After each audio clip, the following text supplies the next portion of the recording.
Bismillahirrahmanirrahim. Assalamualaikum warahmatullahi wabarakatuh.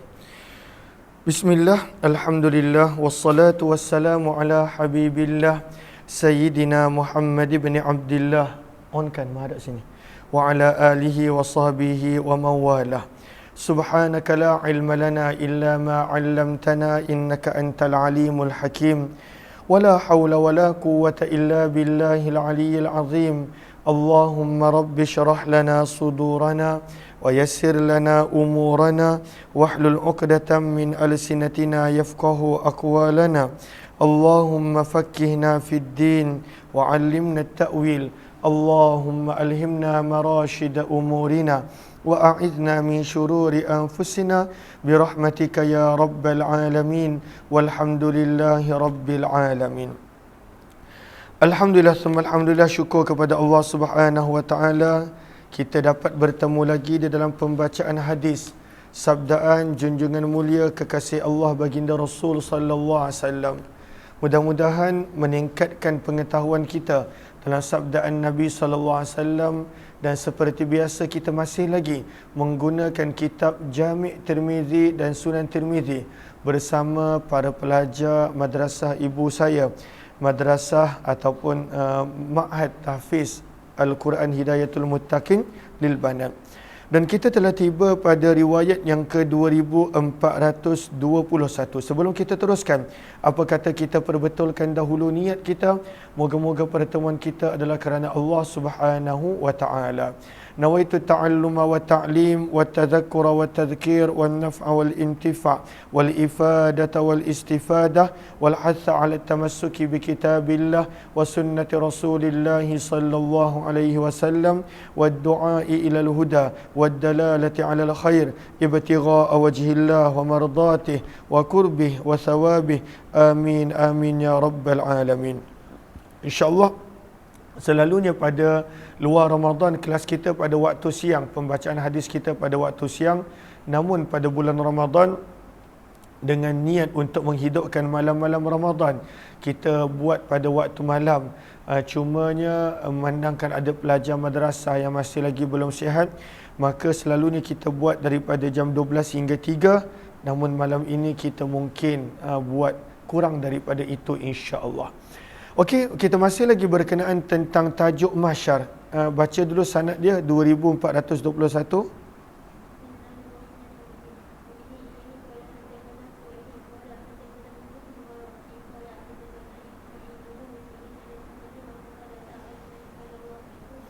Daripada sahabat Nabi Anas bin Malik radhiyallahu anhu, daripada Nabi sallallahu alaihi wasallam baginda bersabda, yuja'u akan dibawakan bibni Adam dengan manusia yaumal qiyamati pada hari kiamat. Manusia akan dibawa pada hari kiamat. Bagaimanakah keadaan manusia? Nabi sallallahu alaihi wasallam gambarkan pada hari kiamat di hadapan Maliki Yaumiddin, di hadapan Allah pada waktu pembalasan tersebut. Sabda Nabi, ka'annahu, seolah-olah manusia itu bazajun, seperti anak kambing. Apakah maksud bazajun? Lihat kepada sahara baris yang ketiga, wahia waladud dha'ni, seperti anak kambing. Kenapa manusia digambarkan seperti anak kambing? Minaz-zulli, kerana pada waktu itu berada dalam keadaan risau, dalam keadaan takut, dalam keadaan lemah. Seperti anak kambing dalam keadaan lemah, maka itu gambaran manusia. Dia takut yang dia perlu berjumpa dengan Allah. Dia takut pada waktu itu apakah kesudahan dan natijah dia, adakah syurga ataupun neraka. Maka manusia pada ketika mana mahsyar, ketika mana dibawakan pada hari kiamat, masing-masing kebanyakannya pada waktu itu adalah seperti anak kambing. Dan ketika mana berada di hadapan Allah kelak, seperti mana yang kita dah baca semalam dan disokong ataupun pada waktu itu dijelaskan oleh ayat Al-Quran, wa tara kulla ummatin jathiyah, manusia akan duduk dalam keadaan mereka duduk di atas lutut dan hujung jari ketika mana berada di hadapan Allah Subhanahu wa taala. Sebab itu bila kita baca surah Al-Fatihah, Allah ingatkan Maliki Yaumiddin, ingatlah yang kita akan bertemu dengan Raja pada hari pembalasan. Maka sabda Nabi SAW, fayuqafu, maka akan diletakkan manusia ini baina yadayillahi ta'ala, di hadapan Allah. Maka Allah akan mula tanya, hisab dia, membuat perhitungan dengan dia. Fayaqulullah, maka Allah bertanya, a'taituka wa khawwaltuka wa an'amtu alaika. Semuanya memberi makna lebih kurang sama. A'taituka, firman Allah, aku telah memberi kepada kamu pelbagai nikmat, kehidupan, panca indera dan sebagainya. Wa khawwaltuka, lihat kepada Sahara pada baris yang keempat, ai a'taituka pun lebih kurang sama, aku telah berikan kepada kamu kurniaan yang pelbagai. Wa an'amtu alaika, dan aku telah berikan kepada kamu nikmat. Maka Allah tanya, famadza sana'ta, apa yang kamu telah buat? Ini soalan yang manusia pada waktu itu kebanyakannya tak mampu nak jawab. Betapa banyak nikmat yang Allah bagi, apa yang kita buat? Adakah kita gunakan nikmat pada perkara yang Allah suka, ataupun kita mensia-siakannya? Lagi pada waktu itu menjadikan manusia takut kalaulah dia gunakan nikmat itu pada perkara yang Allah murka. Maka Allah tanya, aku dah bagi sekian-sekian nikmat, apa yang kamu buat? Fayaqul, maka manusia ini menjawab, jama'tuhu ay jama'tul mal, aku telah mengumpulkan harta dan nikmat tersebut. Wa thammartuhu, dan aku telah memperbanyakkannya. Gariskan lihat kepada thammartu ay nammahu wa katsarah, aku telah mengumpulkan harta dan aku telah memperbanyakkannya ya Allah. Wa taraktuhu, dan aku telah meninggalkannya di dunia, aktsara makan, lebih banyak daripada aku terima. Farji'ni, ya Allah, kembalikanlah aku sekejap ke dunia, atika bihi kullih, aku bawa semua harta tersebut dengan jalan sedekah. Dia kata, ya Allah, betul, engkau bagi aku banyak nikmat, aku pun tambah banyak. Tapi ya Allah, aku tinggal harta tu kat dunia, tak sempat nak sedekah, tak sempat nak bahagi-bahagi. Kalaulah engkau izinkan ya Allah, aku nak balik semula ke dunia, aku nak bawa harta tersebut, bermaksud aku nak sedekah. Ini sama seperti yang ada dalam ayat Al-Quran pada suratul Munafikun, yang mana manusia itu apabila datangnya saat kematian, dia minta untuk kembali ke dunia, fa as-saddaqa, untuk dia bersedekah. Maka Allahumma salli ala sayyidina, Allah bertanya kepadanya, arini ma qaddamta, tunjukkan kepadaku apakah amalan yang kamu bawa. Fayaqul, maka pada waktu itu dia berkata, ya Rabb, wahai Tuhanku, jama'tuhu, aku sempat kumpul di dunia harta, wa thammartuhu, aku telah memperbanyakkannya, fataraktuhu, namun aku telah meninggalkannya di dunia lebih banyak daripada sebelumnya. Farji'ni, izinkan aku balik ke dunia, atika bihi kullih, aku akan bawa semua harta tersebut. Kena tulis dalam kurungan, bagaimana dia nak bawa bertemu dengan Allah?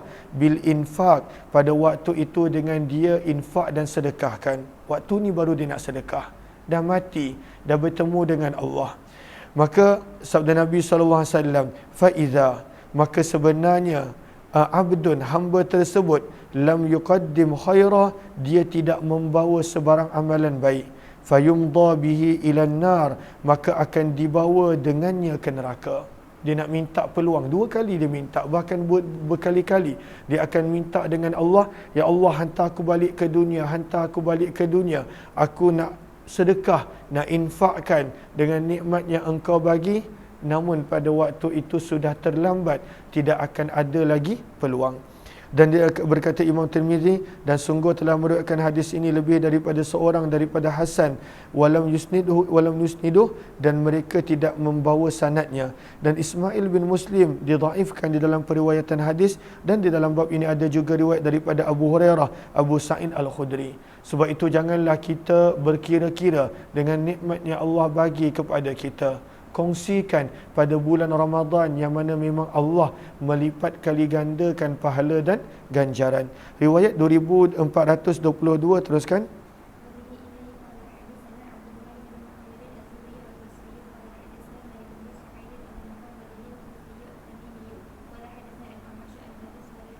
Daripada Abu Hurairah radhiyallahu anhu dan Abu Sa'id Al-Khudri radhiyallahu anhuma, mereka berdua berkata, qala Rasulullah sallallahu alaihi wasallam, baginda Nabi sallallahu alaihi wasallam bersabda, yu'ta bil abdi, akan dibawakan manusia, hamba, yaumal qiyamah, pada hari kiamat.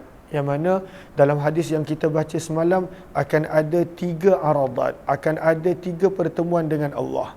Mula-mula pada waktu itu dia berdolak dalih, dia memberi engkar, tak buat ya Allah, aku tak buat, bukan dosa aku, bukan. Kemudian bila dah dibatangkan saksi, dan pada waktu itu alasan, dia mula bagi alasan. Dan yang kali ketiga adalah penyerahan buku catatan amalan. Kalaulah pada tangan kanan, bahagia. Kalaulah buku catatan diserah pada tangan kiri, maka Allahu Akbar, kita pun tahu ke mana tempat manusia tersebut. Maka sabda Nabi SAW, akan dibawakan hamba manusia pada hari kiamat, lalu Allah berfirman kepadanya, alam aj'al laka sam'a. Ini pun nikmat. Allah bertanya, bukankah aku telah menjadikan untuk kamu pendengaran, wa basara, penglihatan, wa mala, harta kekayaan, wa walada, keluarga dan anak, wa sakhartu, dan aku telah menjadikan ikut ataupun taat kepada kamu al-an'ama, binatang ternakan milik kamu, wal hartha, dan juga tanaman dan ladang, wa taraktuka, dan aku telah meninggalkan kamu di dunia tar'as, menjadi pemimpin, wa tarba', dan pada waktu itu mengambil 1/4, mengambil 1/4 harta rampasan perang. Apakah maksud watarba? Terjemahnya begitu, mengambil 1/4 harta. Tapi kita tak terjemahkan begitu. Maksudnya adalah kamu diberikan jawatan, aku jadikan kamu pemimpin dan kamu diberikan jawatan. Dan kebanyakan daripada kita memang Allah bagi jawatan. Pada waktu itu pelbagai jawatan. Yang mana jawatan yang mana datang pada waktu itu dengan sedikit sebanyak kemuliaan. Manusia mulia, orang bawahan mulia, dipandang tinggi dan dihormati. Itu sebenarnya nikmat. Maka firman Allah, fakunta tadhunnu,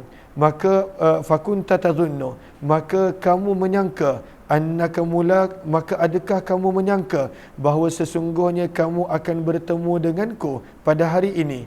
Fayaqul, maka orang tersebut akan menjawab, la, tak menyangka ya Allah, terlalu leka, terlalu lalai, terlupa yang aku akan bertemu denganmu ya Allah. Fayaqulu, maka akan berfirman Allah kepadanya, al-yauma, pada hari ini, ansaka, firman Allah, aku akan lupa kamu seperti mana kamu telah melupakan daku. Maka maksud Allah lupakan orang tersebut bukanlah pada waktu itu dia tidak kena seksa. Maksud Allah lupakan adalah Allah tidak akan ambil peduli tentang dia, tentang seksaan dia, kesakitan dia, Allah tak ambil peduli. Maka sebab itu pentingnya untuk kita ingat apa yang kita ada semuanya adalah nikmat dan akan ditanya oleh Allah, maka selayaknya kita gunakan pada perkara yang disukai oleh Allah dengan nikmat tersebut. Sebab itu kata Imam Tirmizi, dan maksud daripada sabdaan Nabi, al-yauma ansaka kama nasitani, di mana Allah berfirman, pada hari ini aku akan lupakan kamu seperti mana kamu telah melupakan daku. Apakah maksud dia? Al-yauma atrukuka, pada hari ini aku akan biarkan kamu dalam azab. Wa kadza fassara ba'du ahli ilmi, dan inilah yang telah ditafsirkan oleh sebahagian ahli ilmu berkenaan tentang ayat yang lebih kurang sama maknanya. Firman Allah, falyawma nansahum, pada hari ini kami lupakan mereka, orang-orang yang kufur dan engkar. Apakah maksud lupa? Maksudnya dibiarkan mereka dalam azab. Innama ma'nahu al-yawma natrukuhum fil azab. Bab yang ke-57, riwayat 2423. Teruskan, berkenaan tentang bumi akan menjadi saksi dengan setiap apa yang kita buat. Bumi akan jadi saksi. Setiap maksiat dosa, bumi akan jadi saksi. Setiap kebaikan, bumi akan jadi saksi. Sebab itu di dalam mazhab Syafi'i, ketika mana kita solat, kita digalakkan untuk memperbanyakkan tempat sujud, supaya setiap tempat sujud menjadi saksi. Sebab itu dalam mazhab Syafi'i ada permasalahan makruh untuk solat sunat di tempat yang sama telah solat fardu. Kenapa makruh? Adakah salah? Tak. Kerana supaya kita dituntut untuk memperbanyakkan tempat sujud. Banyakkan tempat sujud. Kerana bumi akan menjadi saksi. Baca sanad dia.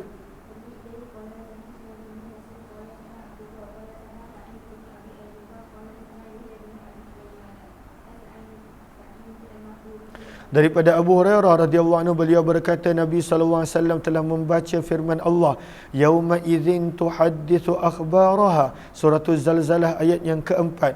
Pada hari tersebut bumi akan mengkhabarkan tentang beritanya. Qala, maka sabda Nabi, atadruna ma akhbaraha, wahai para sahabat, adakah kamu mengetahui apakah maksud bumi akan menceritakan pengkhabaran dia, berita dia? Maka para sahabat menjawab, Allah dan Rasulnya lebih mengetahui. Qala, maka sabda Nabi, fa inna akhbaraha, maka sesungguhnya yang dimaksudkan dengan bumi akan menceritakan tentang khabarnya adalah antashhada, bahawa bumi akan bersaksi ala kulli abdin, bagi setiap hamba, aw amatin, lelaki ataupun perempuan, bima, dengan apa jua perbuatan yang dia telah buat, ala zahriha, di atas muka bumi. Ya Allah, betul orang ni buat dosa di atas aku. Ya Allah, orang ni buat pahala di atas di atas aku. Maka bumi akan menjadi saksi. Antakulah, maka bumi akan berkata, amila kaza wa kaza, orang ini telah buat perbuatan sekian dan sekian, fi yaumi kaza wa kaza, pada hari sekian dan sekian.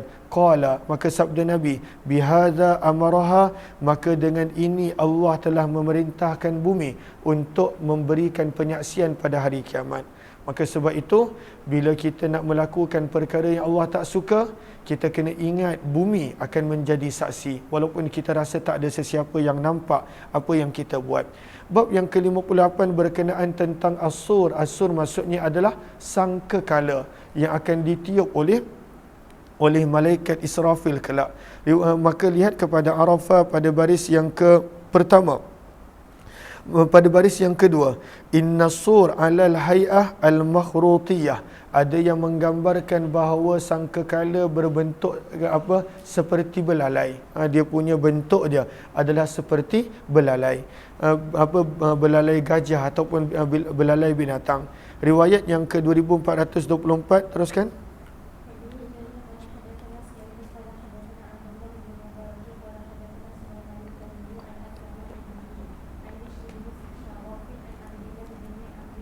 Daripada sahabat Nabi Abdullah bin Amr ibn Al-As radhiyallahu ta'ala anhuma, beliau berkata, Ja'a A'rabiyun, telah datang seorang Arab Badui kepada Nabi sallallahu alaihi wasallam.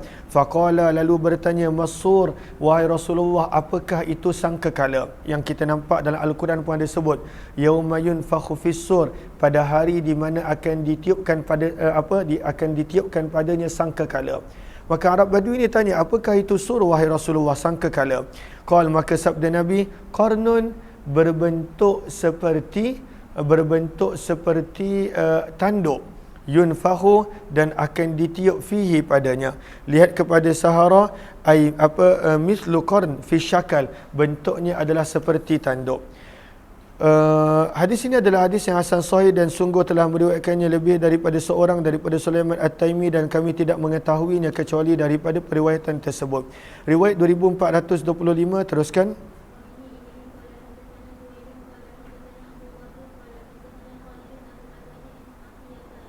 Daripada sahabat Nabi Abu Sa'id Al-Khudri radhiyallahu anhu, Nabi sallallahu alaihi wasallam telah bersabda.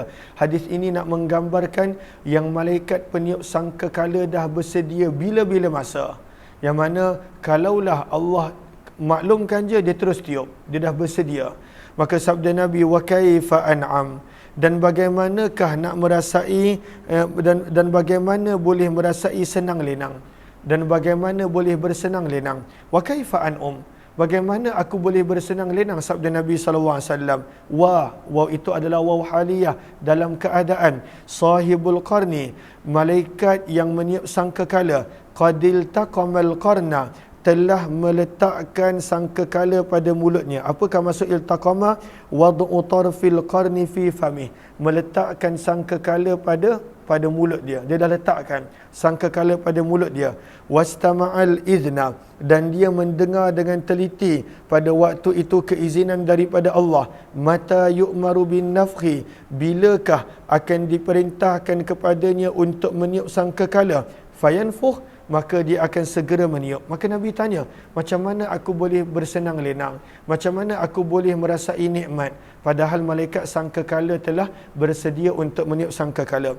Faka'anna dhalika, maka adalah perkara tersebut telah menjadi berat ke atas para sahabat Nabi SAW, yang mana pun mereka pun merasa takut, merasa berat bila Nabi bersabda begitu. Maka Nabi bersabda kepada mereka, qulu, perbanyakkanlah untuk mengucapkan hasbunallahu wa ni'mal wakil, 'alallahi tawakkalna, cukuplah Allah bagi kami dan Allah lah sebaik-baik penjaga, kepada Allah lah kami berserah. Sama-sama baca, hasbunallahu wa ni'mal wakil, 'alallahi tawakkalna. Bab yang ke-59 berkenaan tentang gambaran titian sirat. Riwayat 2426. Terus lihat kepada Arafah dulu. Imam Ghazali rahimahullah telah menyebut dalam kitab Ad-Durratul Fakhirah fi Ahwalil Akhirah. Allahumma salli ala sayyidina Muhammad. Apa kata Imam Ghazali? An-sirata, bahawa sesungguhnya titian sirat, timsal, adalah gambaran daripada jalan yang lurus di dunia. Maksudnya jalan agama. Orang yang mengikuti jalan agama, perintah Allah dia buat, larangan Allah dia tinggal, titian sirat dia tak ada masalah. Maka kata Imam Ghazali, titian sirat adalah gambaran daripada tindakan manusia ketika mana berjalan di atas jalan Allah, jalan agama. Ihdinas siratal mustaqim, jalan yang lurus. Kalaulah perintah Allah dia buat, larangan Allah dia tinggal, tak ada masalah, dia pada titian sirat kelak. Kalaulah tidak, maka sebaliknya. Sebab itu kata Imam Ghazali, man istaqama alaih istaqama alaih, barang siapa yang istiqamah di atas jalan petunjuk di dunia, maka dia tak ada masalah pada titian sirat. Wa man zallaha huna, tapi barang siapa yang dekat dunia tergelincir, maka dia akan tergelincir pada titian sirat kelak. Al-a'yadzubillah, moga Allah pelihara dan jauhkan. Maka riwayat 2426, teruskan.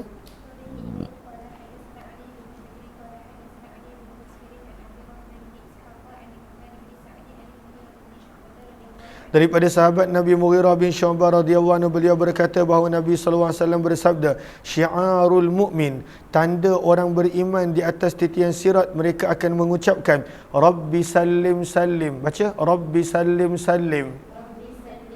Selalunya banyak orang mengamalkan Rabbi sallim sallim ketika mana nak melewati lautan.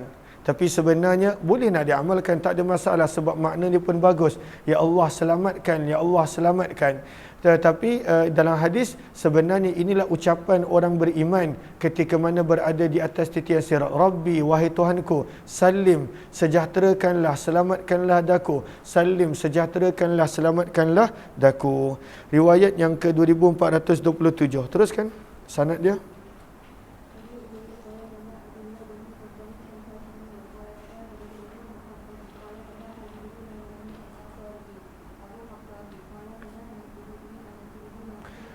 Daripada Anas bin Malik radhiyallahu anhu, beliau berkata, aku telah bertanya kepada Nabi sallallahu alaihi wasallam, ay yashfa'ali, untuk Nabi sallallahu alaihi wasallam memberi syafaat kepadaku, dalam kurungan syafaat khusus.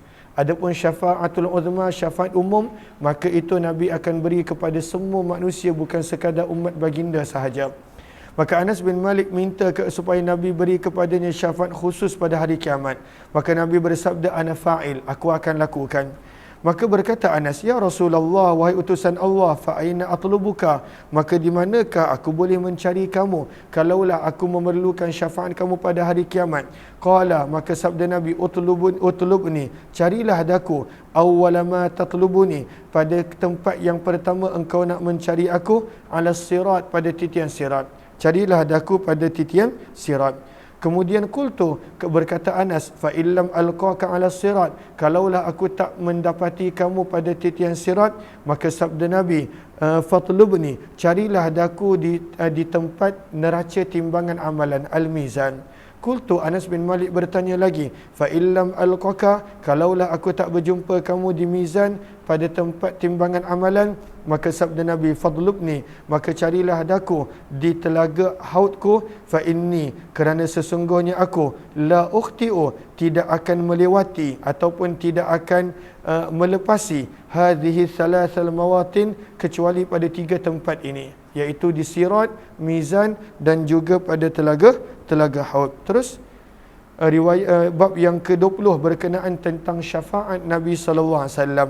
Lihat kepada Arafah pada baris yang kedua. Berkata para ulama, ada 2 jenis syafaat yang Nabi sallallahu alaihi wasallam akan lakukan. Syafaat yang pertama adalah syafaat kubra ataupun syafaatul uzma, dan syafaat yang kedua adalah syafaat sughra. Kena buka muka surat sebelah Arafah. Fal kubra, maka syafaat kubra, kecuali kalau kitab kamu berbeza, maka syafaat kubra adalah allati fiha, ianya adalah syafaat yang manusia akan berjumpa dengan banyak nabi minta tolong, dengan Nabi Adam, Nabi Nuh dan sebagainya. Kemudian akhirnya pada waktu itu mereka akan minta tolong dengan Nabi sallallahu alaihi wasallam. Dan Nabi sallallahu alaihi wasallam pada baris yang sama, wa yaqa'u sajidan, dalam syafaatul uzma Nabi akan sujud meminta pertolongan Allah Subhanahu wa taala sab'ata ayyam, selama 7 hari. Pada waktu itu Nabi akan berdoa selama 7 hari. Kemudian barulah Allah menerima doa Nabi sallallahu alaihi wasallam. Maka kenapa berlakunya syafaatul uzma? Kerana nanti kita akan baca bila manusia mula dikumpulkan setelah manusia dibangkitkan daripada tempat mati masing-masing, maka Allah biarkan manusia tanpa Allah nak mulakan hisab. Hisab tu sendiri dah lama, sebab bukan malaikat yang soal, Allah panggil seorang-seorang. Walaupun ada manusia yang yang boleh masuk syurga tanpa hisab, tapi kebanyakannya akan kena hisab, kena soal. Hisab tu dah lama, tapi sebelum hisab, Allah biarkan manusia pada waktu itu terkontang-kanting di dalam kesesakan, dalam peluh, dalam pelbagai penyiksaan. Allah biarkan lama. Allah biarkan. Maka manusia pun pada waktu itu tak tahan. Bila nak mulanya hisab? Bila nak mulanya perhitungan?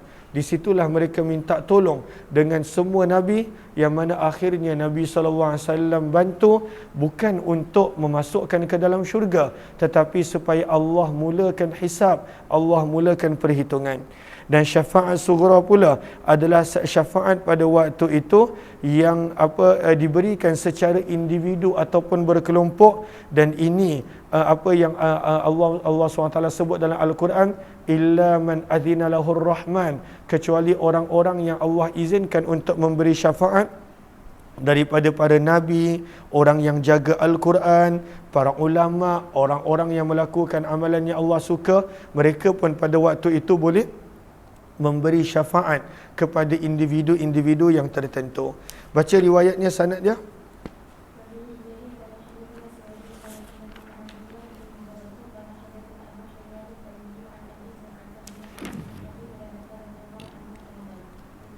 Daripada Abu Hurairah radhiyallahu taala anhu, beliau berkata, hadis ni panjang, utiya Rasulullah SAW, dibawakan kepada Nabi bilahmin dengan daging. Farufi'a, maka dihidangkan kepada Nabi sallallahu alaihi wasallam az-zira', kaki kambing. Fa'akalah, dan Nabi sallallahu alaihi wasallam makan. Wa kana yu'jibuh, dan Nabi memang menyukai kaki kambing. Antara bahagian kambing yang Nabi suka adalah bahagian az-zira', bahagian betis, bahagian kaki dia. Dan Nabi kalau makan bahagian tersebut, bagaimana Nabi makan?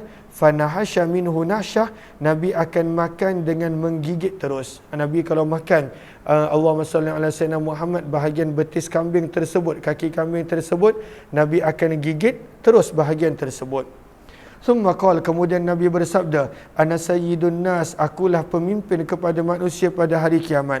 Kemudian Nabi bertanya kepada para sahabat, hal tadruna, adakah kamu mengetahui kenapa aku adalah pemimpin kepada seluruh manusia? Maka Nabi terangkan tentang syafa'atul uzma. Sabda Nabi, yajma'ullahu nasa, Allah akan mengumpulkan seluruh manusia, al-awwalin, golongan yang awal, wal akhirin, dan golongan yang akhir, semuanya Allah kumpulkan fi sa'idin wahid, pada satu tanah lapang. Allah kumpulkan semua. Fayusmi'uhumud da'i, tanah tu begitu lapang, tak ada apa-apa. Maka sabda Nabi SAW, maka kalaulah ada yang memanggil, maka boleh dengar. Wayanfudhuhumul basar, dan penglihatan pada waktu itu boleh nampak, tidak ada yang halang. Dia tak ada bengkang-bengkok, dia tak ada bukit bukau, ianya adalah lurus. Kalaulah dipanggil, maka boleh dengar. Kalaulah nak tengok sampai hujung, maka pada waktu itu boleh nampak. Kemudian watadnu syamsu minhum, dan akan didekatkan matahari dengan manusia. Fayablughun nas, maka mendapatilah manusia minal gham, daripada kesedihan, wal karb, dan kesulitan, ma la yutiqun, apa yang mereka tak mampu, wala yatahammalun, dan apa yang mereka tak tertanggung. Matahari didekatkan, dan pada waktu tu Allah tak mulakan hisab. Allah biar aja. Allah biarkan manusia dalam keadaan begitu sahaja. Dan matahari didekatkan, kemudian berpeluh dan sebagainya. Fayaqulun nas, maka berkata manusia sebahagian di antara mereka kepada sebahagian yang lain, ala tarawna ma qad balaghakum, adakah kamu lihat apa yang sedang menimpa kepada kamu daripada kesedihan, kesulitan dan sebagainya. Ala tanzurun, mengapa kamu tidak melihat, man yashfa'u, seseorang yang boleh memberi syafaat untuk kamu, ila rabbikum, kepada Tuhan kamu. Fayaqulun nas, maka berkatalah manusia sebahagian mereka kepada sebahagian yang lain, alaikum bi Adam, hendaklah kamu berjumpa dengan Nabi Adam. Jom jumpa dengan Nabi Adam. Fayatuna Adam, maka mereka pun mendatangi Nabi Adam. Fayaqulun, dan mereka berkata, anta abul bashar, wahai Adam, engkau adalah bapa seluruh manusia. Khalaqakallahu biyadih, Allah telah menciptakan kamu dengan tangannya sendiri. Wa nafakha fika min ruhi, dan Allah telah meniup pada kamu daripada ruhnya. Apakah maksud daripada ruh Allah? Iaitu Nabi Adam pada waktu itu tidak ada ayah dan tak ada bapa. Wa amaral malaikata, dan Allah telah memerintahkan pada malaikat, lalu mereka sujud untuk memuliakan kamu. Ishfa' lana, berilah syafaat kepada kami, ila rabbika, kepada Tuhan kamu. Ama tara, adakah Tuhan tidak melihat, wahai Nabi Adam, ma nahnu fih, apakah keadaan yang kami berada padanya. Ala tara, adakah Tuhan tidak melihat, ma qad balaghana, apakah yang telah menimpa kepada kami. Fayaqulu lahum Adamu, maka berkata kepada mereka Nabi Adam, inna rabbi, sesungguhnya Tuhanku, qad ghadiba, telah murka pada hari ini, ghadaban, dengan kemurkaan, lam yaghdab qabla, yang Allah tidak pernah murka sebelumnya seperti ini. Pada hari kiamat Allah menzahirkan jalal dia. Allah menzahirkan pada waktu itu sikap pada waktu itu sikap rajanya, dan pada waktu itu Allah menzahirkan murka dia. Adapun di dunia, Ar-Rahmanir Rahim, Allah sayang. Buatlah macam mana dosa, selagi belum sakaratul maut, Allah ampunkan. Ar-Rahmanir Rahim. Tapi di hari akhirat, Maliki Yaumiddin, Allah pada waktu itu tegas, dan Allah akan menzahirkan kemurkaan dia. Maka para Nabi pun pada waktu itu tak berani untuk berkata apa-apa di hadapan Allah. Wa innahu, dan sesungguhnya aku pun ada sesuatu dulu, kata Nabi Adam, dan sesungguhnya qad nahani, Allah telah melarangku daripada makan daripada pokok yang tertentu. Fa'asaituhu, dan aku pun pernah melanggar perintahnya. Nafsi, nafsi, nafsi, maka diriku sahaja. Apakah maksud nafsi-nafsi? Lihat kepada Sahara, ay nafsi hiyallati tustahaqqu ay yushfa'alaha. Sebenarnya kalaulah ada yang memerlukan syafaat, diriku yang pada waktu itu memerlukan syafaat. Maka Nabi Adam mencadangkan, idhabu ila ghairi, pergilah kepada yang lain, pergilah berjumpa dengan Nuh. Maka manusia pun mencari Nabi Nuh dan mendatangi Nabi Nuh lalu berkata, "Ya Nuh, wahai Nuh, anta awwalur rusul, engkaulah rasul yang pertama ilal ardi yang diutuskan di bumi." Apakah maksud Nabi Nuh rasul yang pertama? Bukankah sebelum Nabi Nuh ada Nabi Syith, ada Nabi Idris dan sebagainya? Lihat kepada Sahara pada baris yang lihat kepada Arafah pada baris yang keempat. Apakah maksud rasul yang pertama? Awwalur rusul, rasul yang pertama bermaksud li'anna zuhural kufri qubaila ahdi Nuh.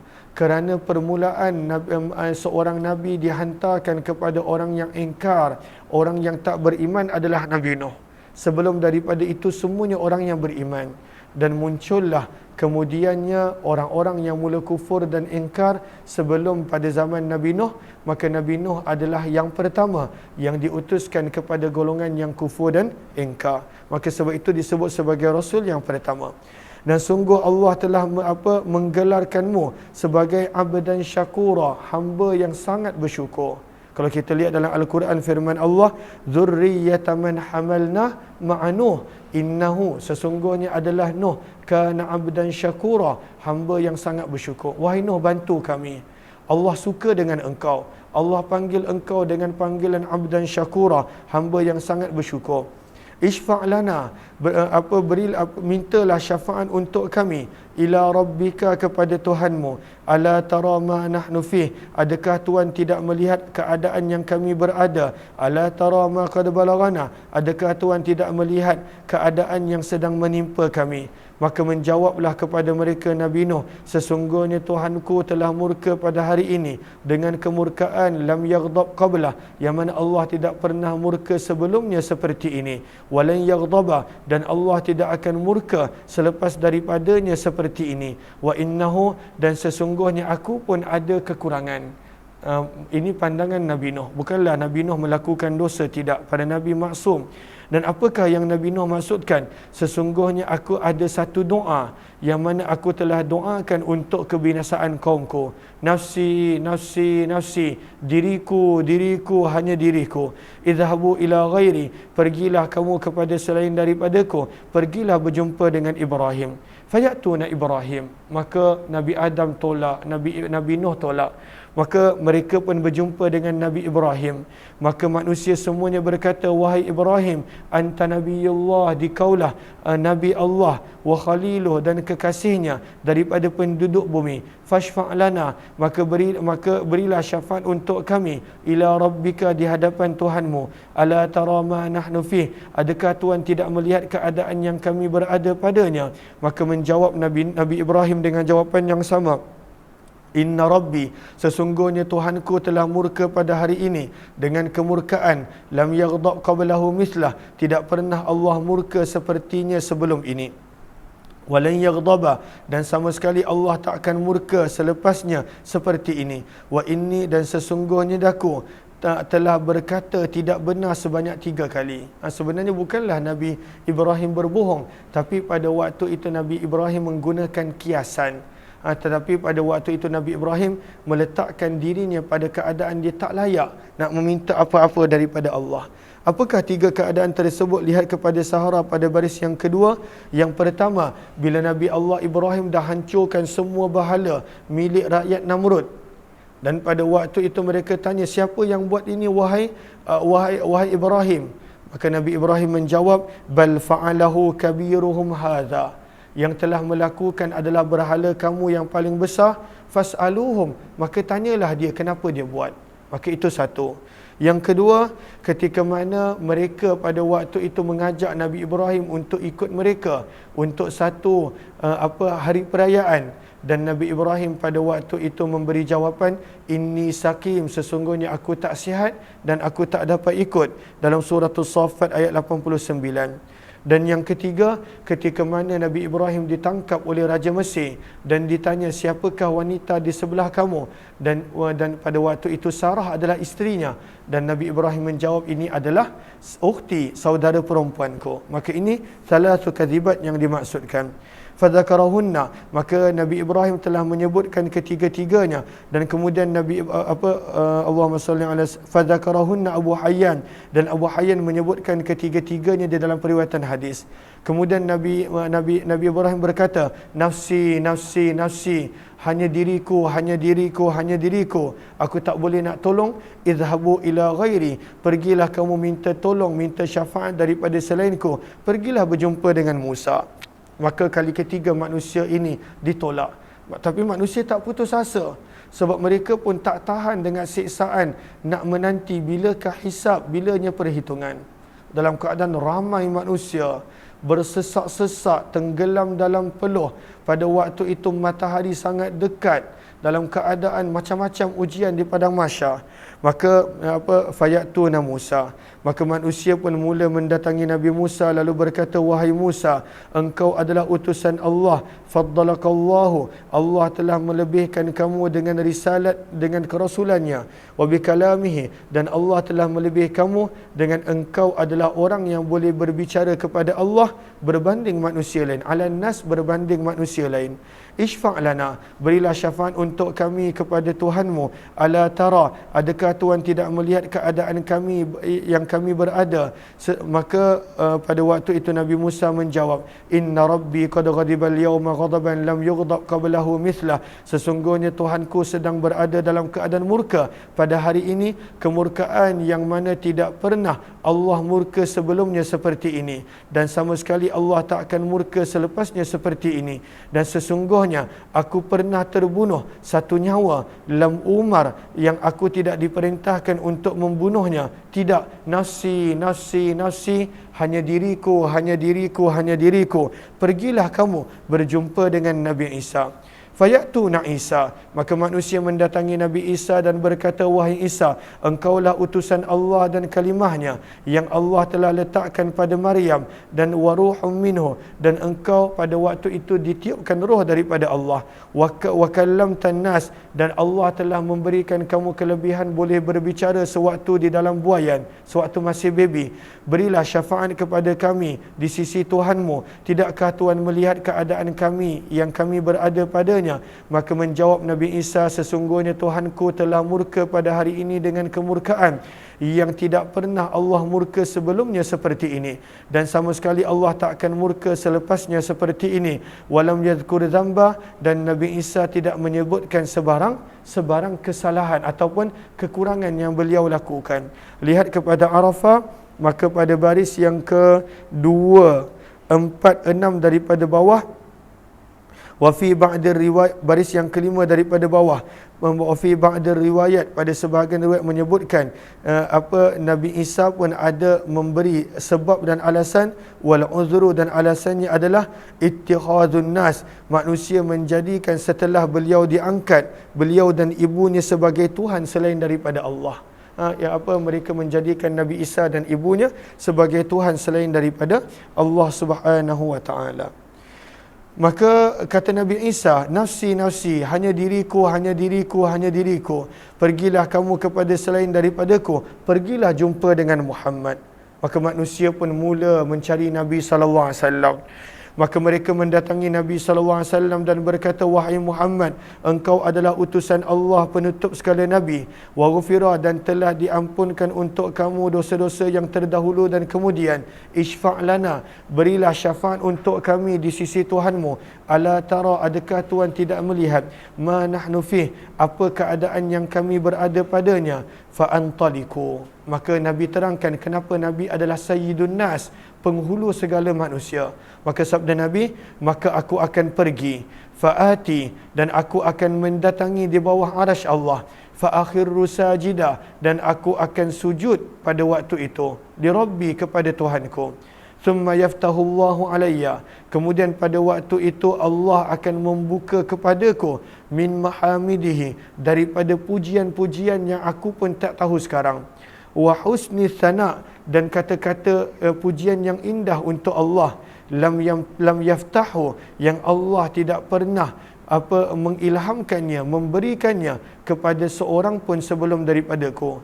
Kemudian Allah akan dikatakan, ya Muhammad, wahai Muhammad, irfa' ra'sa, angkatlah kepalamu daripada sujud, sal, mintalah, tu'tah, pasti akan diberikan, washfa', berilah syafaat, tu syafaatmu akan diterima.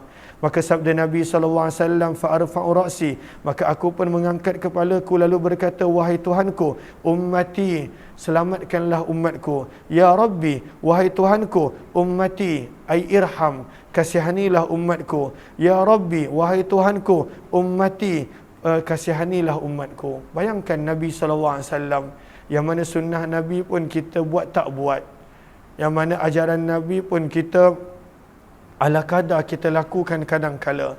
Nabi yang sama ini pada waktu itu akan meminta syafaat untuk kita pada waktu itu dan akan sentiasa ingatkan kita. Walaupun Nabi sebenarnya boleh masuk awal ke dalam syurga, maka firman Allah Subhanahu wa taala kepada Nabi, wahai Muhammad, adkhil, masukkanlah kamu daripada umatku, man la hisab alaih, yang mana mereka ini tidak akan dihisab dan dihitung, minal babil aiman, daripada pintu kanan, daripada pintu-pintu syurga, wahum syuraka'un nas, dalam keadaan orang-orang yang tidak ada hisab ini mereka sebenarnya berkongsi dengan manusia yang lain, fima siwa dzalika minal bab, pada pintu-pintu selain daripada itu juga. Maksudnya apa? Oh, bukan sekadar pintu saja, sebenarnya mereka boleh masuk juga daripada pintu yang lain, firman Allah. Cuma Allah khususkan pintu itu sebenarnya untuk memuliakan mereka. Sallallahu alaihi wasallam. Kemudian sabda Nabi, demi zat yang nyawaku berada pada genggamannya, sesungguhnya ma bainal misra'aini, antara dua rangka pintu. Kan pintu tu ada rangka.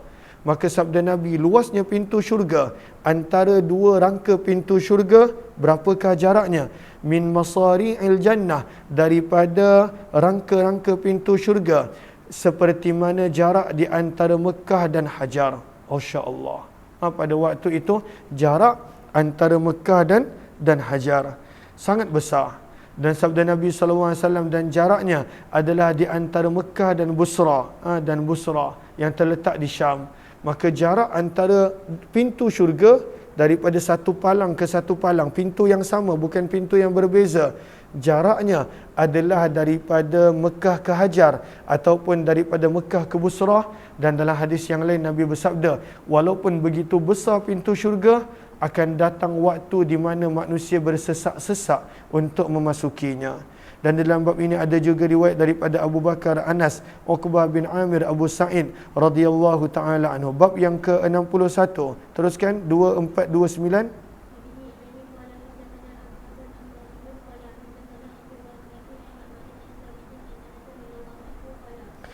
Sabda Nabi SAW, hadis Anas bin Malik radhiyallahu anhu, syafaati, syafaatku adalah untuk li ahlil kabair, untuk orang yang melakukan dosa besar daripada kalangan umatku.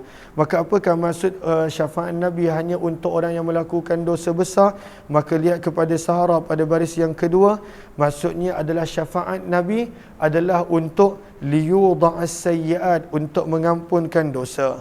Wa amma syafa'atu li raf'i darajat, adapun syafaat untuk meninggikan kedudukan dan darjat, maka ini selain daripada Nabi pun Allah beri kelebihan. Syafaat Nabi adalah pada waktu itu khusus untuk pengampunan dosa. Adapun syafaat nak upgrade, maka itu sebenarnya Allah berikan juga kepada selain Nabi SAW. 2430 terus.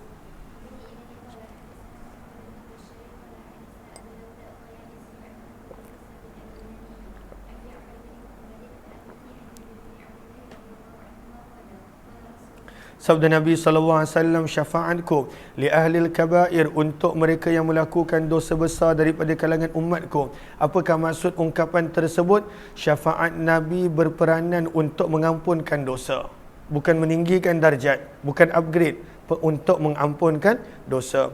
Berkata Muhammad bin Ali, iaitu beliau ini adalah Muhammad Al-Baqir, maka Jabir telah berkata kepadaku, wahai Muhammad, Muhammad maksudnya Muhammad Al-Baqir, man lam yakun min ahlil kabair, orang yang tak ada dosa ataupun dosa besar, fama lahu wali syafa'ah, apa perlunya untuk dapat syafaat?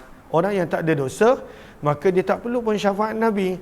Adapun syafaat untuk upgrade, tinggi darjat, itu daripada orang lain. Syafaat Nabi fokus untuk diampunkan dosa orang yang ada dosa, terutamanya dosa-dosa besar. Terus 2431.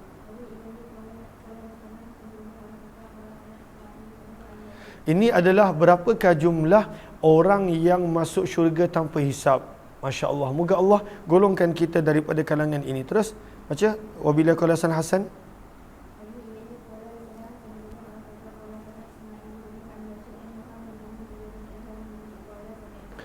Daripada Abu Umamah Al-Bahili radhiyallahu ta'ala, beliau berkata, aku telah mendengar Nabi SAW bersabda, wa'adani Rabbi, Tuhanku telah berjanji kepadaku, ayyudkhilal jannah, bahawa Allah akan memasukkan ke dalam syurga, min ummati, daripada umatku, sab'ina alfa, sebanyak 70,000 orang, la hisab alaihim, tidak ada hisab dan perhitungan ke atas mereka, wala azab, dan langsung tidak akan diseksa. 70,000. Ma'akulli alfin, bersama dengan setiap 1,000 ada lagi 70,000. Maksudnya mula-mula 70,000, dan bersama setiap 1,000 Allah bagi lagi 70,000. Maksudnya ada Allahumma salli ala sayyidina Muhammad, ditambah lagi dengan Allahumma salli ala sayyidina Muhammad. Macam mana nak terangkan ni? Okey. Maka 70,000 itu satu. 70,000 dapat masuk syurga tanpa hisab. Maka bersama dengan setiap 1,000 orang, maksudnya 70,000 ada 70. Maka setiap 1,000 orang, dia pada waktu itu bersama dengan dia ada lagi 70,000 orang yang masuk ke dalam syurga. Dan bukan itu sahaja, wasalathu hasayat, dan 3 kali Allah akan keluarkan daripada neraka untuk orang-orang yang boleh Allah akan keluarkan daripada kalangan manusia. Hasayat, ini maksud hasayat. Ini maksud hasayat. Tetapi kita tak boleh nak faham ini untuk Allah Subhanahu Wa Taala, kerana Allah Maha Suci daripada gambaran seperti mana gambaran makhluk. Laisa kamitslihi syai'. Ini maksud hasayat, mengambil dengan kedua tangan hasayat. Maka sabda Nabi, bukan sekadar itu, Allah akan pilih lagi 3 kumpulan yang ramai untuk masuk syurga tanpa hisab. Maksudnya jumlahnya sangat besar. Mudah-mudahan kita termasuk dalam golongan tersebut. Riwayat 2432. Terus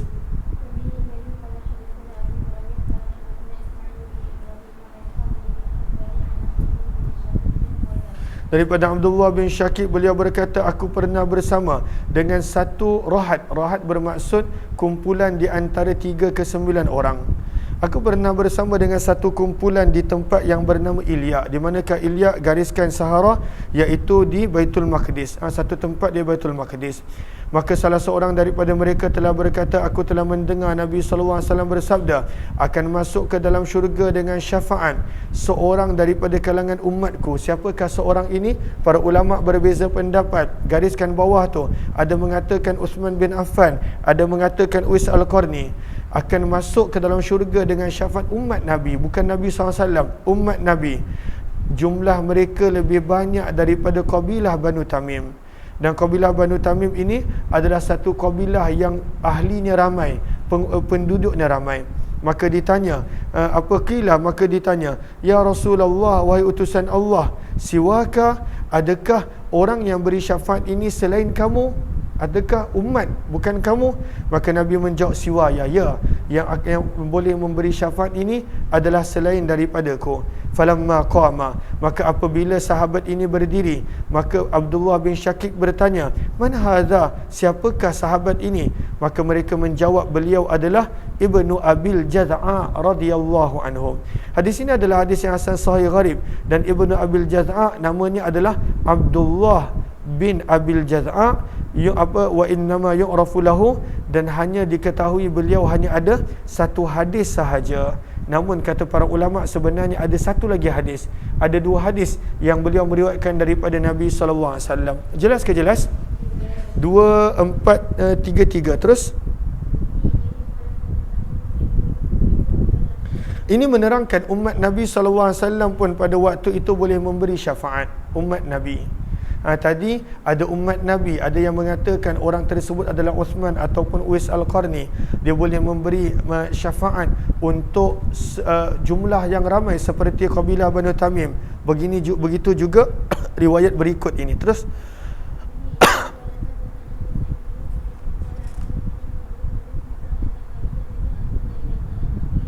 daripada Abu Sa'id radhiyallahu ta'ala, sesungguhnya Nabi SAW bersabda, sesungguhnya daripada kalangan umatku ada orang yashfa'u, yang boleh memberi syafaat lil fi'am, untuk beberapa kabilah daripada kalangan manusia.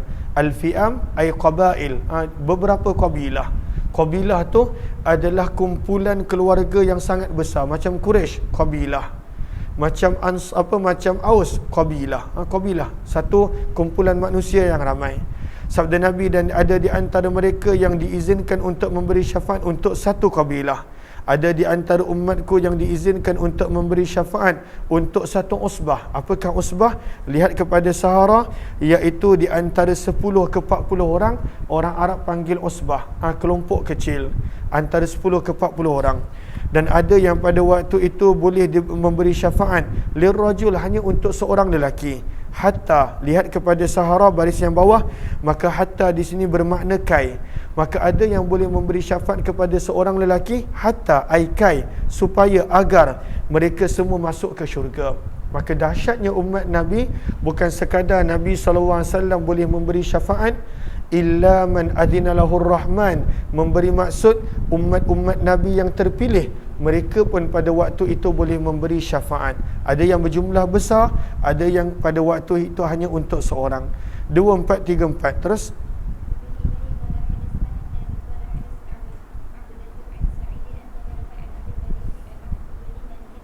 daripada Auf bin Malik Al-Ashja'i radhiyallahu ta'ala, beliau berkata, Nabi SAW telah bersabda, atani atin, telah datang malaikat daripada Tuhanku, fakhayyarani, dan Allah telah memberi pilihan kepadaku. Apakah pilihan? Di antara pilihan yang pertama, Allah boleh masukkan ke dalam syurga separuh daripada umat Nabi. Dan pilihan yang kedua, di antara syafaat. Maka mana yang Nabi pilih?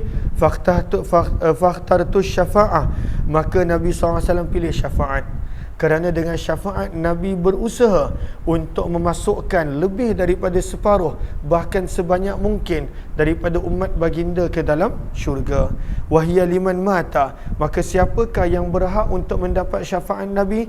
Semua orang yang mati dalam keadaan tidak mensyirikkan Allah dengan sesuatu apapun. Walaupun tak ada amalan, asalkan dia ada iman walaupun sebesar zarrah, dan dia tidak menyekutukan Allah dengan apa-apa, berlayak mendapat syafaat Nabi sallallahu alaihi wasallam. Allahumma ja'alna minhum. Moga Allah golongkan kita di kalangan mereka. Bab yang ke-62 berkenaan tentang keadaan sifat telaga Nabi sallallahu alaihi wasallam. Riwayat 2435. Teruskan.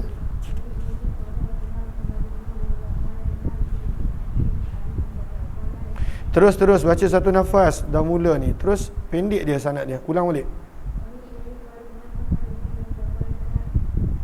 وبه إليه قال حدثنا محمد بن يحيى قال حدثنا بشر بن شعيب بن أبي حمزة قال حدثني أبي عن الزهري قال أخبرني أنس بن مالك رضي الله عنه. Daripada nama perawi ni nama yang sama aja, nama yang sama, tak ada nama beza, tak ada nama daripada nama-nama yang susah nak sebut, semua nama yang sama dia kebanyakan dia. Daripada Anas bin Malik radhiyallahu anhu, sesungguhnya Nabi sallallahu alaihi wasallam bersabda, sesungguhnya fi haudi, pada telagaku, minal abarik, ada terdapat piala-piala. Pada waktu itu abarik maksudnya adalah bekas minuman berbentuk piala, namun tidak ada tempat pemegang di sisi dia. Kalaulah ada tempat pemegang di sisinya, maka pada waktu itu dipanggil lain. Abarik adalah pada waktu itu piala, tempat minuman berbentuk piala yang tidak ada tempat pemegang. Berapakah jumlah bekas minuman yang ada pada telaga Nabi? Nak gambarkan besarnya telaga Nabi. Sabda Nabi jumlahnya adalah pada waktu itu bi'adadi nujumis samawat, seperti jumlah bintang-bintang di langit. Berapa banyak jumlah bintang di langit? Tak terhitung, tak terkira. Riwayat 2436 terus.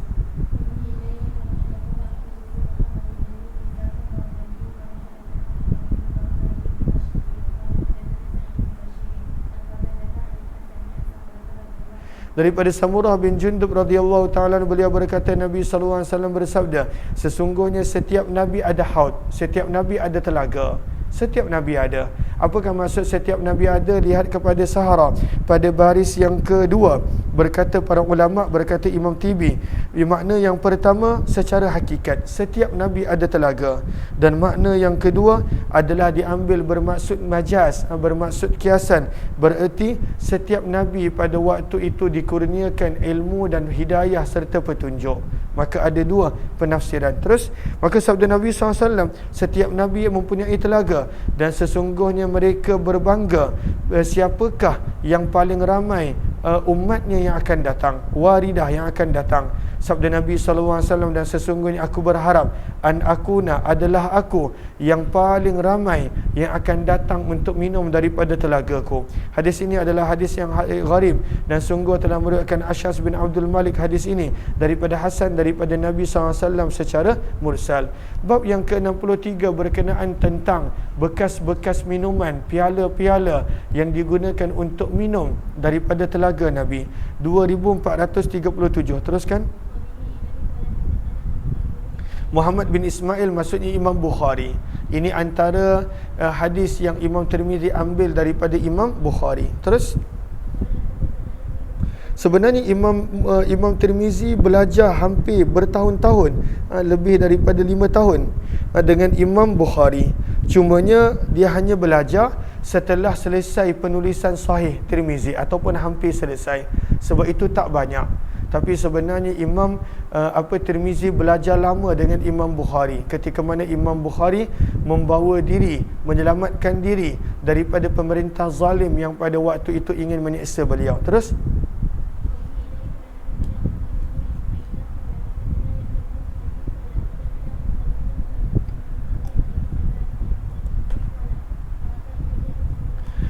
ba'atha ilayya Umar bin Abdul Aziz, yang merupakan khalifah ataupun sebelum jadi khalifah dia gubernur Hijaz, gubernur tanah Hijaz.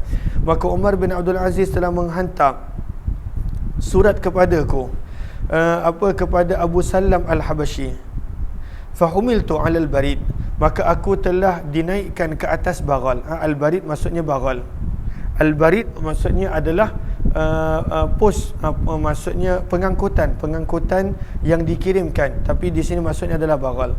Falamma dakhala alaihi, maka bila Abu Salam Al-Habashi masuk berjumpa Umar bin Abdul Aziz, maka dia berkata, wahai Amirul Mukminin, laqad syakka alayya markabil barid, sungguh telah menyusahkanku untuk aku menunggang al-barid, tunggangan yang kamu hantar, iaitu bagal. Lihat kepada Sahara, maka gariskan, maka al-barid pada waktu itu maksudnya adalah bagal.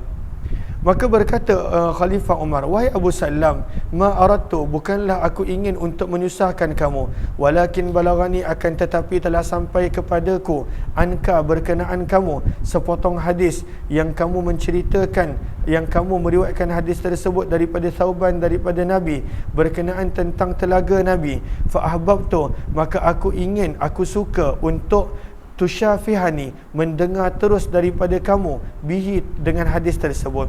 Maka berkata Abu Salam rahimahullah, haddatsani Thauban, telah menceritakan kepadaku Thauban. Thauban ini adalah hamba yang Nabi telah merdekakan, maula Rasulullah. Maka Thauban radhiyallahu anhu telah menceritakan kepadaku daripada Nabi sallallahu alaihi wasallam, di mana baginda bersabda, haudi, telagaku, jaraknya adalah min Adan, daripada Adan, ila Ammanil Balqa, sampai ke tempat yang bernama Amman Al-Balqa. Ini terletak di Syam. Maka sabda Nabi, ma'uhu, maksudnya jarak yang sangat panjang. Ma'uhu, airnya pada waktu itu lebih putih daripada susu. Wa ahla, dan airnya lebih manis daripada madu. Wa akwabuhu, dan jumlah piala-piala yang digunakan untuk minuman, adada nujumis samawat, adalah sebanyak bintang-bintang di langit. Sabda Nabi, man syariba, barang siapa yang telah minum daripada telagaku satu minuman, satu teguk dia, lam yazma' ba'daha abada, dia takkan pernah lagi pada waktu itu rasa dahaga. Orang yang pernah minum daripada telaga Nabi, dia takkan pernah lagi rasa dahaga. Sabda Nabi SAW, siapakah yang mula-mula akan datang kepada telaga Nabi? Awwalun nas, manusia yang mula-mula datang alaihi kepada telaga. Fuqara'ul muhajirin, sahabat muhajirin yang fakir miskin. Asyu'thur ru'usan, yang mana mereka di dunia ini rambut mereka pada waktu itu kusut masai. Ad-dunusu thiyaban, mereka di dunia ini pakaian mereka lusuh dan kotor. Alladzina la yankihun al-mutanaimat, yang mana tidak ada yang ingin untuk mengahwini mereka daripada wanita-wanita yang mempunyai kedudukan. Wala yuftahu lahumus sudan, dan tidak ada yang ingin untuk membuka bagi mereka pintu-pintu apabila mereka ketuk. Ini dia sahabat-sahabat muhajirin yang fakir, mereka yang mula-mula akan sampai ke telagaku. Maka berkata Khalifah Umar bin Abdul Aziz, akan tetapi aku bernikah dengan wanita yang sangat berkedudukan. Siapakah isteri dia? Isterinya adalah anak perempuan kepada Khalifah Abdul Malik bin Marwan. Wa futihat liyas sudud, dan dibukakan untukku pintu-pintu apabila aku datang kerana aku khalifah. Nakahtu, aku telah menikah dengan Fatimah, anak perempuan kepada Khalifah Abdul Malik bin Marwan. La jarama anni la aghsilu ra'si, lagi-lagi la jarama dengan pasti sesungguhnya aku tidak akan membasuh rambutku hatta yash'ath, sehinggalah pada waktu itu kusut masai. Wala aghsil, dan aku tidak membasuh bajuku yang ada pada tubuh badanku hinggalah pada waktu itu ianya menjadi lusuh, ianya menjadi kotor. Hadis ini adalah hadis yang gharib daripada sanad ini. Maksudnya Umar bin Abdul Aziz diingin untuk tergolong di kalangan orang-orang yang awal masuk ke telaga Nabi sallallahu alaihi wasallam. Bab yang riwayat yang ke 2438, teruskan.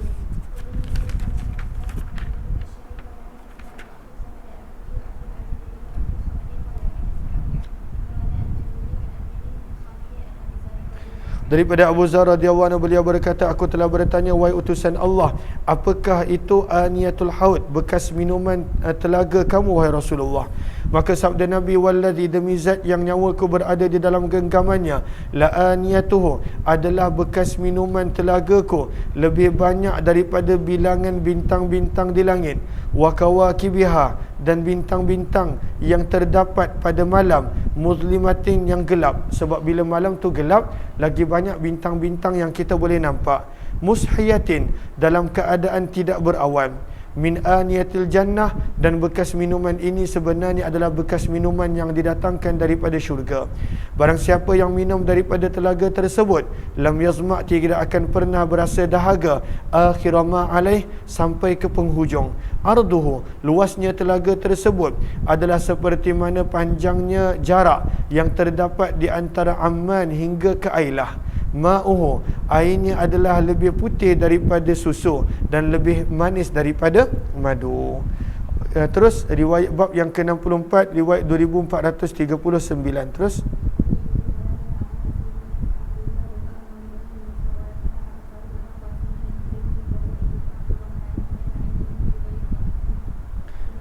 daripada Abdullah bin Abbas radhiyallahu anhu, beliau berkata, ketika mana Nabi diperjalankan pada malam Isra' Mi'raj, lamma usriya bin Nabi, ja'ala yamurru bin Nabi wan nabiyyin, maka Nabi telah melewati para nabi, wa ma'ahumul qaumu, dan ada di antara mereka yang bersama dengannya pada waktu itu ada jumlah pengikut yang ramai. Wan nabi wan nabiyun, dan ada nabi yang pada waktu itu bersamanya jumlah pengikut yang sedikit. Wan nabi wan nabiyyin walaysa ma'ahad, ada nabi yang pada waktu itu langsung tak ada pengikut. Hatta marra, sehingga Nabi melewati dengan satu bisawadin azim, dengan satu jumlah manusia yang sangat ramai.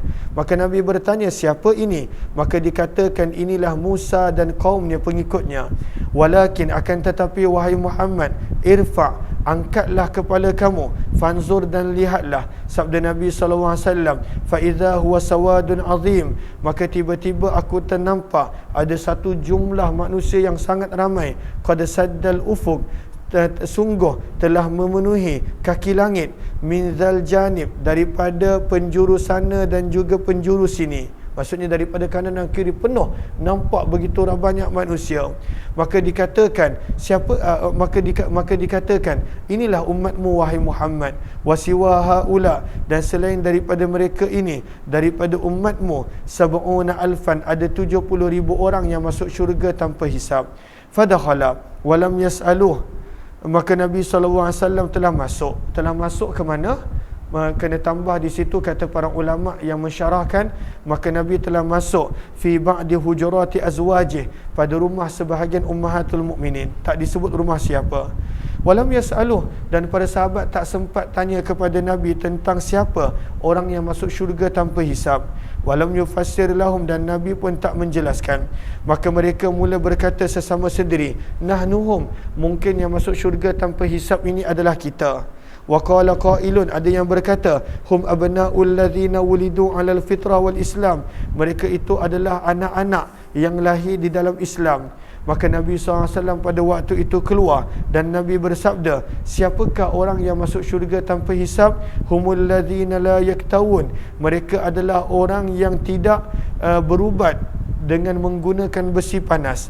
Wala yastarqun, mereka tidak berubat menggunakan jampi-jampi dan mantra yang tak dibenarkan, ruqyah yang tak dibenarkan. Wala yatatayyarun, dan mereka tidak berpegang kepada nasib malang.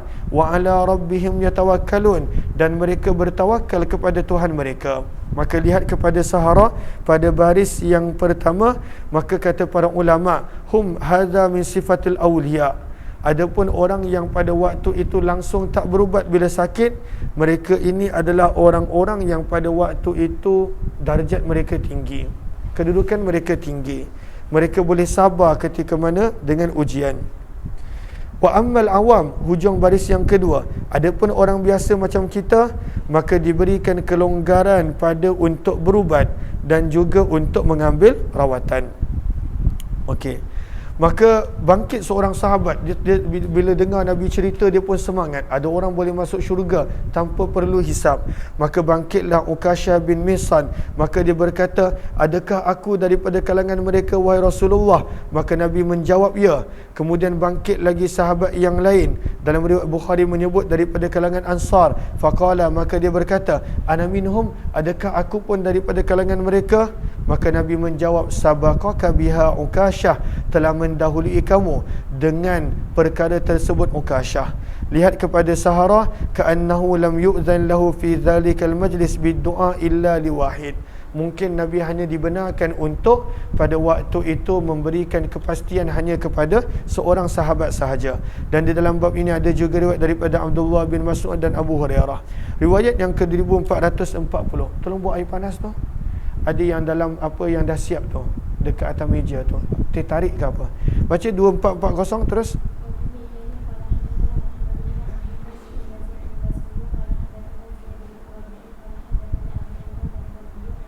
Kat situ.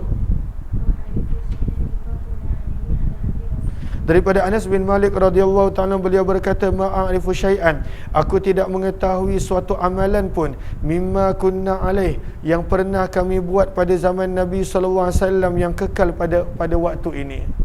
Ada kat dalam bekas tu, warna oranye ke apa, dalam bentuk cawan tu. Betul. Buat 2/3 yang dia punya apa, yang biji-biji tu tak payah, apa tadi panggil, yang macam agar-agar tu tak payah. Okey.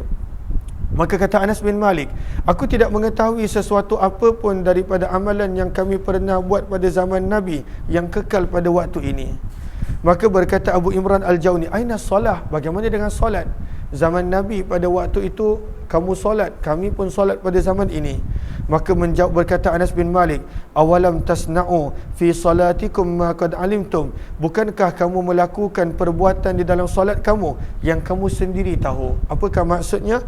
Lihat kepada Sahara, ayat at-taksir, dengan kekurangan-kekurangan pada menjaga rukun, waktu dan sebagainya. Maka solat yang ada pada zaman Nabi pun berkurangan pada zaman tabi'in. Air letak 2/3 dia, jangan letak penuh. Okey, terus riwayat 2441 terus.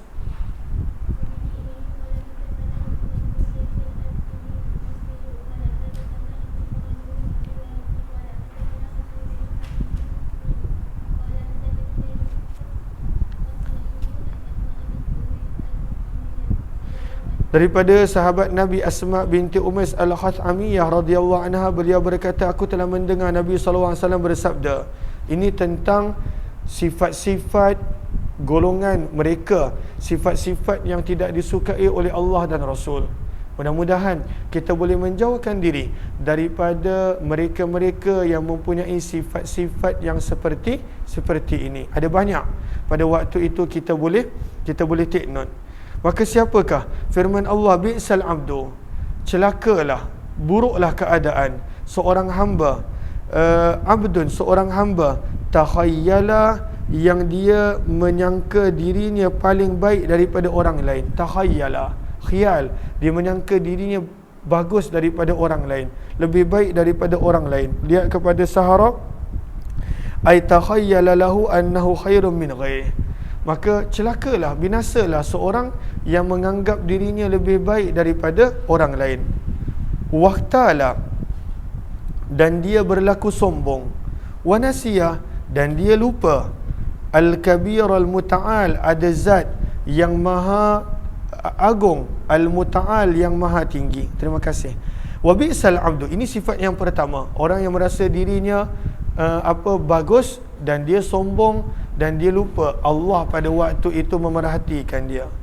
Sifat yang kedua, wa bi'sal abdu, sabda Nabi, binasalah, celakalah seorang hamba, tajabbara, yang menyombong diri, wa'tada, melampaui batas, wa nasiyal jabbar, dan dia lupa adanya zat al-jabbar yang maha berkuasa, al-a'la, yang maha tinggi.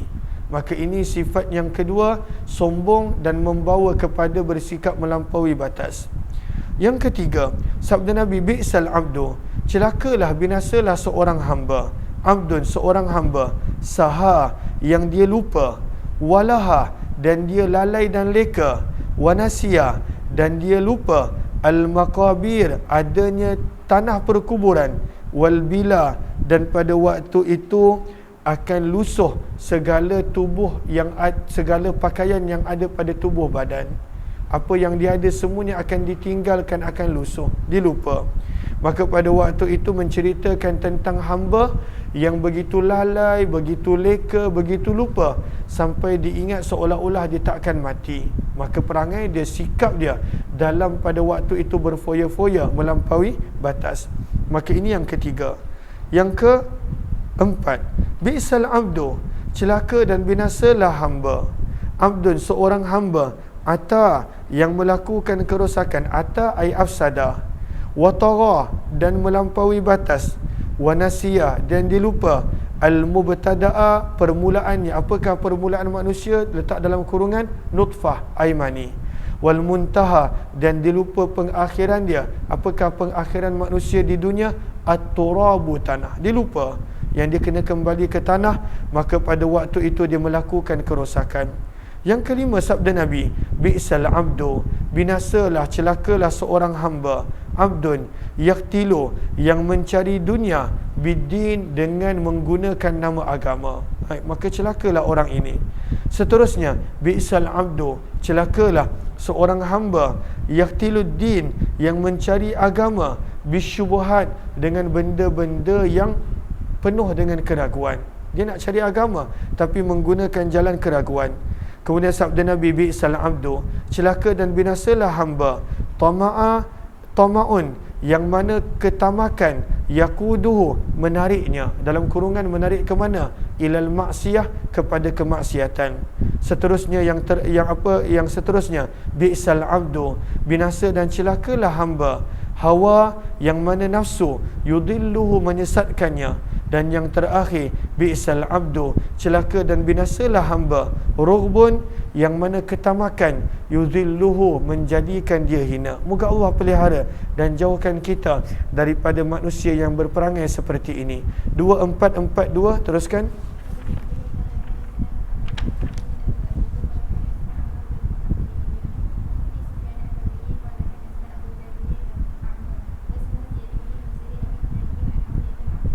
Daripada Abu Sa'id Al-Khudri radhiyallahu anhu, beliau berkata, Nabi sallallahu alaihi wasallam bersabda, ayyuma mu'minin, mana-mana orang beriman, at'ama mu'minan, memberi makan, ala ju' kepada orang yang lapar, Allah akan memberi dia makanan pada hari kiamat daripada buah-buahan syurga.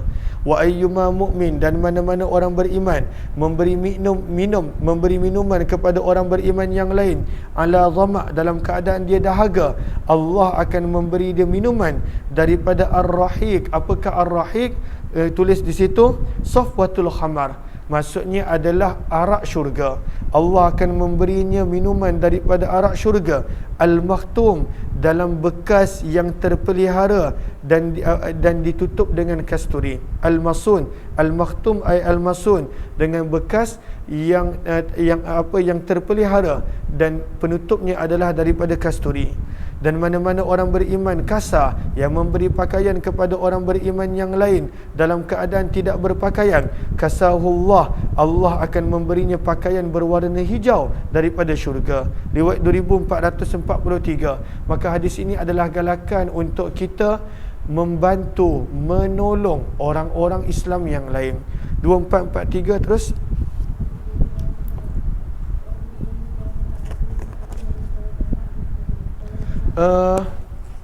Kejap, tolong tambah air. Ini setengah, 2/3 lebih sikit.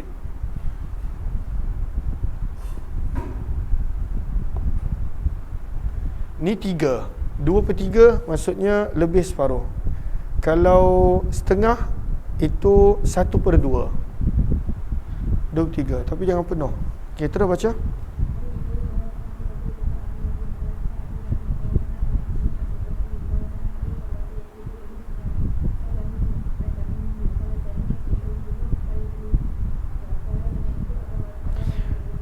Abu Hurairah radhiyallahu anhu berkata, Nabi sallallahu alaihi wasallam telah bersabda, man khafa, barang siapa yang benar-benar takut, adlaja, dia akan mula bergerak pada waktu malam. Ini Nabi bagi perumpamaan, tapi sebenarnya berkaitan dengan ibadah malam.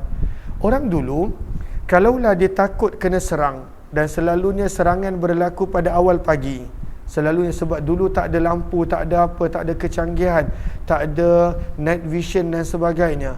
Maka selalunya musuh kalau datang, bila dia nak serang, dia akan serang pada awal pagi.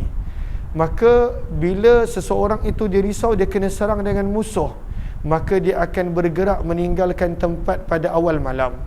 Maka sabda Nabi, man khafa, barang siapa yang takut, adlaja, maka dia akan bergerak pada awal malam, sara awwalal lail.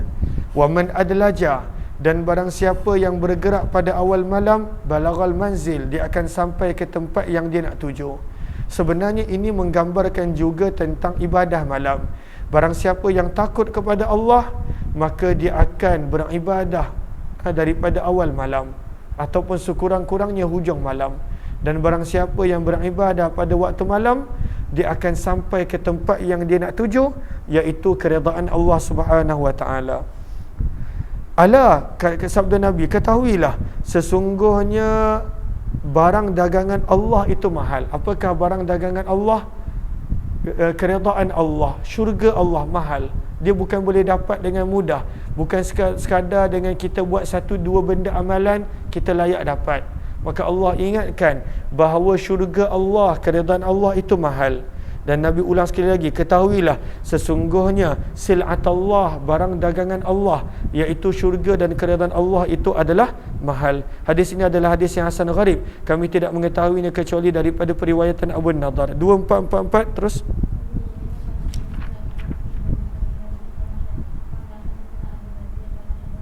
Hadis yang terakhir terus.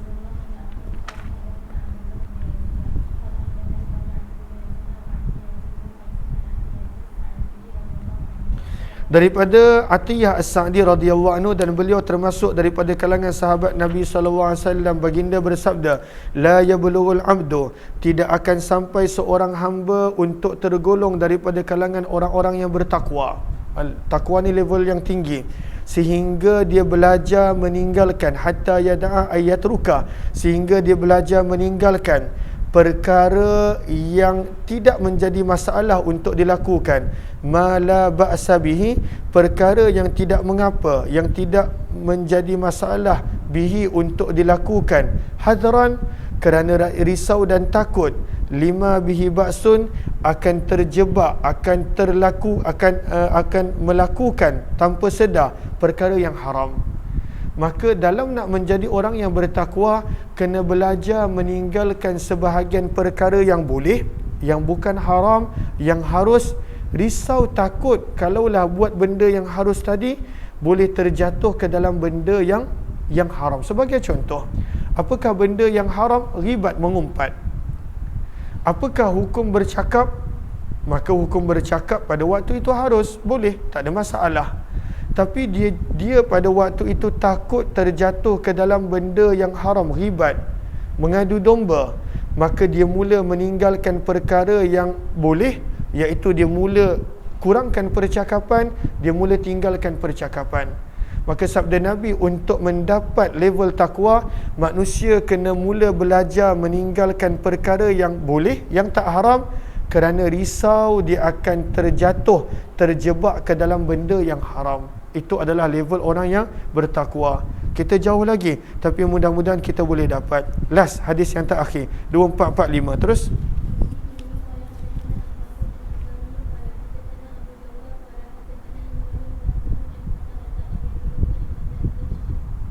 Syekhir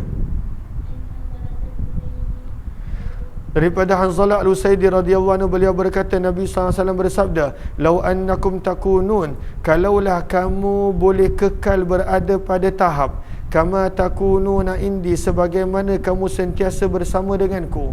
Maksudnya para sahabat boleh maintain level keimanan mereka seperti mana mereka bersama dengan Nabi. La azallatkumul malaikatu bi ajnatiha, nescaya para malaikat akan menaungi kamu dengan sayap dia. Nak menerangkan sebenarnya manusia itu iman dia sentiasa berubah. Bila dia berada pada suasana yang baik, semangat iman dia. Bila berada pada suasana yang lain, melemah iman dia. Maka sabda Nabi, kalaulah ada manusia yang boleh maintain iman dia pada level yang tinggi, malaikat pun akan salut, malaikat pun akan muliakan dia, malaikat akan menaungi mereka dengan sayap-sayapnya. Kita akan sambung jam 12 tengah hari esok daripada riwayat ini, ataupun 11 lebih, kita tengok nanti macam mana daripada bab ini, insya-Allah. Bila taufiq hidayah. Assalamualaikum warahmatullahi wabarakatuh. Terima kasih semua. Jumpa lagi insya-Allah. Kita habis awal sebab ada salah seorang pelajar yang masih lagi tak sihat, dan kita nak meraihkan dia sampailah dia sihat insya-Allah.